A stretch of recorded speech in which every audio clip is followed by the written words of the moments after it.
Sir, संपूर्ण राज्यामध्ये आता व्हेइकल फिटनेस संदर्भात अत्याधुनिक अशी प्रणाली राबवली जात आहे. आतापर्यंत मॅन्युअल जे काय व्हायचं ते सगळं आता ऑटो मोडवरती आलेलं आहे. आपल्या सिंधुदुर्ग जिल्ह्यामध्ये या संदर्भात काय कार्यवाही सुरू आहे?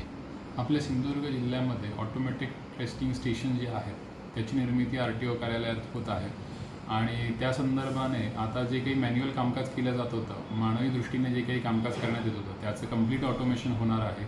जे अत्याधुनिक मशिनरी आहेत त्या मशिनरी, उदाहरणार्थ कन्व्हेअर बेल्ट असेल, ऑटोमॅटिक हेड बीम ॲनालायझर असतील, ह्या सगळ्या इक्विपमेंटवरती तुमच्या व्हेइकलची टेस्टिंग जी आहे ती कंडक्ट केली जाणार आहे. त्याच्यामुळे त्याच्यात जो मानवी हस्तक्षेप आहे तो मानवी हस्तक्षेप कमीत कमी स्वरूपातला होणार आहे. सगळं कंप्लीट व्हेइकलचं टेस्टिंग जे आहे ते ऑटोमॅटिक स्वरूपात होणार आहे आणि ह्या साऱ्या यंत्रप्रणालीचं जे आहे ते कामकाज RTO कार्यालयात सुरू आहे आणि त्या दृष्टीने सर्व नागरिकांना, सर्व वाहनधारकांना आवाहनही करण्यात येत आहे RTO कार्यालयातर्फे की हे जे ट्रान्झिशन होणार आहे ते 1 एप्रिलपासून होणार आहे. तर त्या दृष्टीने सर्व नागरिकांनी फिटनेससाठीच्या ज्या अपॉइंटमेंट आहेत त्या फिटनेससाठीच्या अपॉइंटमेंट आत्ताच बुक करून घ्यायच्या आहेत, जेणेकरून नंतर ह्या ट्रान्झिशनमध्ये बऱ्याचदा असं होतं की ट्रान्झिशन होत असताना सिस्टीममध्ये काही ग्लिचेस वगैरे येत असतात.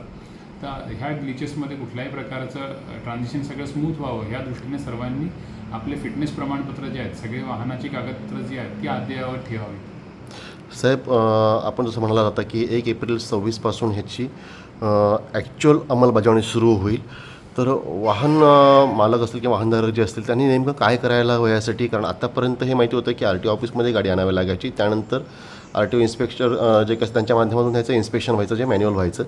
आत्ता नेमकं वाहनधारकांनी काय दक्षता घ्यावी? आपण जसं म्हटलात की अपॉइंटमेंट बुकिंग, तर त्यासाठी नेमकं त्यांनी काय करावं बुकिंग संदर्भात? वाहनधारकांनी याच्यामध्ये कुठल्याही प्रकारचं ह्याच्यात वाहनधारकांचं जे असणार आहे याच्यामध्ये वाहनधारकांचा कुठल्याही प्रकारचं फारशी इन्व्हॉल्वमेंट असणार नाही. फक्त हे जे आहे ते सिस्टमिक ट्रान्झिशन असणार आहे.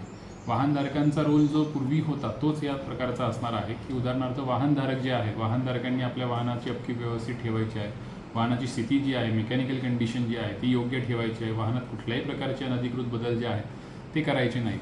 हे जसं वाहनाचा आपण रखरखाव योग्य रीतीने ठेवतो तसंच ठेवायचं आहे. फक्त हे ट्रान्झिशन आपलं 1 एप्रिलपासून होणार आहे आणि ते ट्रान्झिशन होत असताना ज्या काही ऑथॉरिटीज आहेत त्या ऑथॉरिटीज आपल्या RTO ऑफिसकडनं ती जी प्रणाली आहे त्या प्रणालीकडे हस्तांतरित करण्यात येणार आहेत आणि त्यामुळे हे कंप्लीट ऑटोमेशन होणार आहे. आणि हे कंप्लीट ऑटोमेशन होत असताना बऱ्याचदा ट्रान्झिशनमध्ये काही वेळेला सिस्टीममध्ये जे काय आहे सिस्टीममध्ये डाऊन टाईम वगैरे येतो.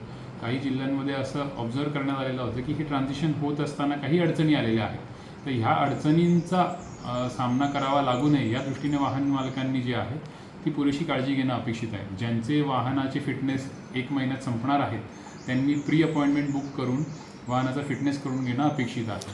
अपॉइंटमेंट बुक नेमकी कुठे करावी? वाहनाची जी परिवहन.gov.in ही वाहनाची जी प्रणाली आहे RTO ऑफिसची, त्या प्रणालीवरती आपण ऑटोमॅटिकली आपल्या मोबाईलमधनं, आपल्या कम्प्युटरमधनं जाऊन आपल्याला कन्व्हिनियंट अशी जी अपॉइंटमेंट आहे ती बुक करून घेऊ शकता. ताज्या अपडेट्स आणि ताज्या बातम्यांसाठी आजच सबस्क्राईब करा आपला Sindhudurg digital news channel. Like करा, शेअर करा, कमेंट करा आणि महत्त्वाचं म्हणजे बेल आयकॉनला क्लिक करायला विसरू नका.